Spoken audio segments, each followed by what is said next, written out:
Adhyas is the most important subject matter in Advait Vedanta. Its importance lies in the fact that it is not a metaphysical abstraction or a philosophical abstraction. It is an actual event in our everyday life, a dynamic event which any one of us experience all the time almost. And this is what makes it so easy for us to understand. At the same time, if it is not pointed out, it's so obvious that we miss it. This is the nature of adhyas. And that is why in all Vedantic texts, again and again, the concept of avidya, ajnan is introduced, adhyas is introduced, and that is why it is shown, it is repeated that the way out is through knowledge. Because the actual problem is ignorance. Our bondage is of the nature of ignorance, not knowing who we are, and as if that was not bad enough, we know ourselves wrongly. We know ourselves to be body and mind. So this knowledge, this understanding, it's actually a kind of, it's an error, it's an aberration. And adhyas, by understanding how this superimposition takes place, how this mistaken identity takes place, they are leading us out of this error into the knowledge of our true being, which is the self, which is called the Atman. So unless we feel the truth of adhyas right here, I am not going to proceed, because Vedanta is like that. It's entirely a first person understanding through a first person experience.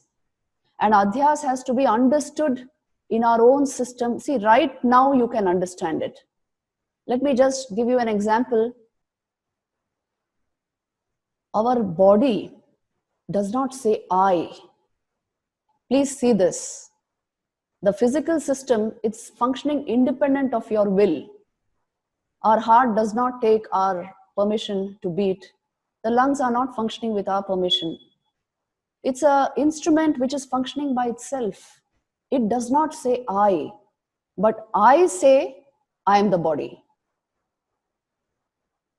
What does this mean? The body does not say I, but I can say I am the body, I am the mind. The mind also, watch and see your thought process. It is going on. It does not say I, but you say I am my mind, I am these thoughts. So what is happening is there is a kind of mixture between I, the Chaitanya, the conscious entity, and the body mind, which are actually your instruments, which are actually objective to your experience, which are non-self-luminous, which means not self-conscious by themselves. But I somehow mix up these two. How we manage to do this is a real mystery, because adhyas is, you can say something, a fantastic mystery. If you actually observe it for all that it is, how do I manage to superimpose this I sense on my instrumentation, which is clearly objective to my experience? I experience the body as an object. I experience the mind, my thoughts, emotions, everything objectively. You see, you can watch your mind. You can watch your thoughts. When thoughts are absent, still you remain over, watching the absence of thought, which means you are always there. Mind is an object of your perception. Body is an object of your perception. But how do we then say, I am the body and mind? How do we manage to confuse the I sense with these two?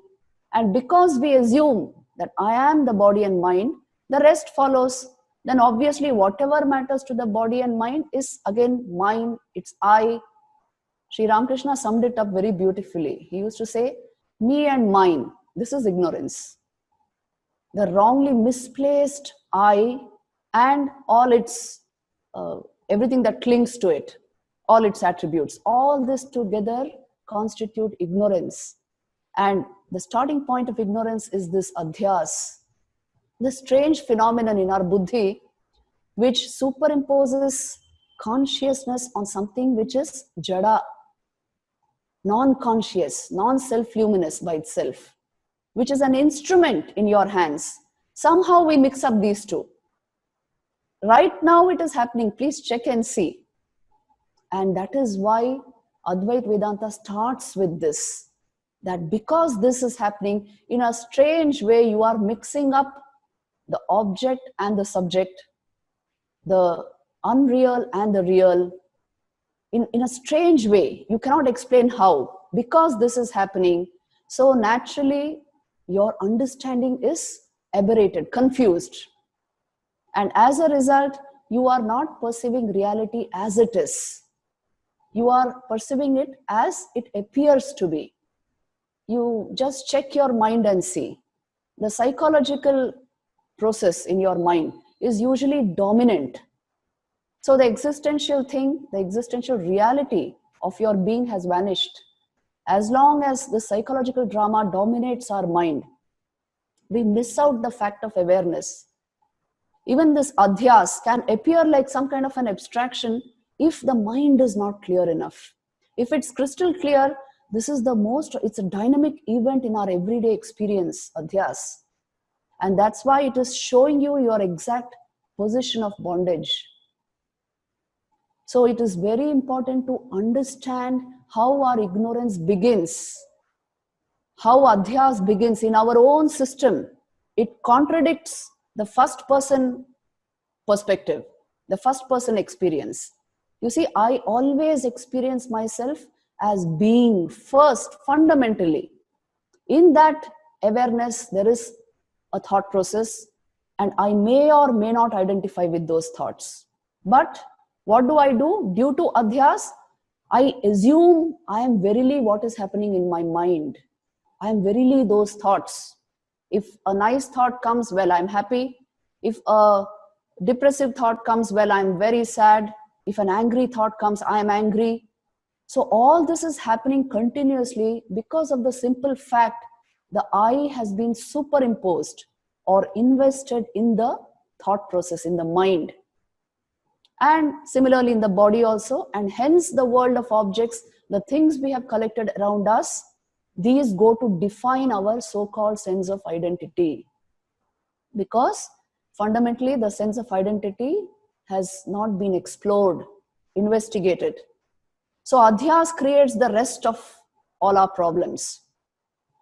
Sri Ramakrishna very beautifully he summed up by saying that, you see, ami amar, me and mine, this is ignorance. And what happens as a result of this? A man collects his upadhis and holds it dear to himself. Upadhi means a limiting adjunct. The conditioning, which actually we sometimes take pride in. So he collects all this, it gives him a solid sense of identity, and he functions through that identity. Sri Ramakrishna used to say that you just give a man a pen and a paper and he will start writing something. For the simple reason that we are objective, the nature of the mind is very objective. The senses are turned totally outward. So our method of functioning is all objective. So Vedanta is trying to reverse this process a bit. Just by telling you, check your own experience just now and see. Is thought more dominant or is awareness more true in your own experience? If you check this in a very still, calm, meditative state of mind, you will see whether there is thought or no thought, you are aware. That is why you can feel the presence of thought as well as the absence of thought. You can catch both these states. So whether you will identify with a thought or you will not, whether you will identify with the body or you will not, it's as per your will.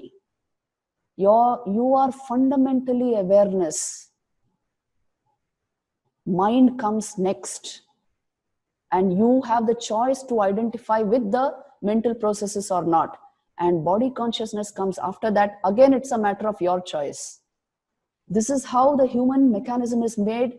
This is how it is functioning.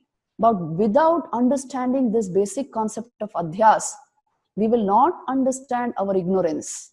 And if we don't understand our ignorance, obviously, we are not going to search for mukti, liberation. It will not mean anything to you unless you grasp this concept of adhyas. That's why I'm dwelling upon it all the more. And Shankaracharya gives the greatest emphasis on this in many of his works. So let us be very clear about this concept of adhyas. It is a mysterious phenomenon that has happened. Now we have to find our way out of it.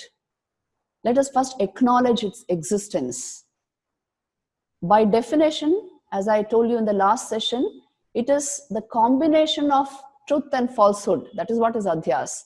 Satya, Anrita, Mithuni Karanam, Adhyasa. And superimposing something on something where it should not be, we are superimposing it there. Like the eye sense is being superimposed on the body and the mind. So this is the nature of adhyas. It misleads us. It is the cause for this error, misperception, misapprehension, due to which we are not able to overcome our ignorance.